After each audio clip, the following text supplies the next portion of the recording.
Hello guys, what's up?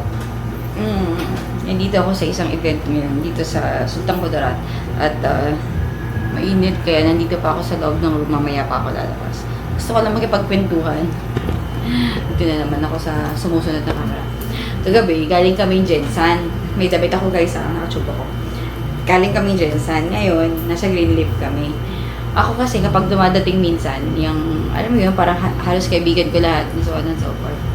Imagine, parang nakafeel ako ng konting hiya. Alam niyo ba bakit? Kasi akala ko kami lang yung event dun sa may second floor. Ngayon, pagdating ko, pag-set ko ng technical team ko sa venue, sa loob, lumabas ako para magbihis. May nadaanan akong pika-pika. Yung pika-pika, ready to pika na talaga yun. Pero wala pa kang tao kasi wala pa kang dumarating. Tapos may nakaupong dalawang organizer sa gilid. Umi-smile ako sa kanila tapos sabay kuha sa pika na parang, uy, magkakasama tayo, parang ganun. Tapos sila, medyo nagulat pero ngumiti na lang din. So ako parang, okay. Cheap lang naman yung kinuha ko. Cheap, ibig sabihin isa lang. Okay, cheap. Hindi ako sure kung baka ano yun, cheapy ba yun o ano. Basta pumidot lang ako ng isa. Tapos, pagbalik ko, matagal ako sa CR kasi mga 30 minutes, marami pang mga nakausap na iba ko na pasok, labas. Alam niyo naman ako pag ganyan.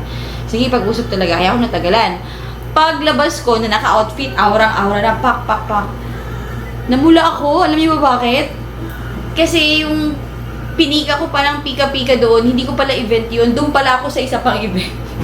Mali pala ako. Ayun, so, kaya pala sila nakatingin kasi alam siguro nila na hindi ako yung host na kasama nila.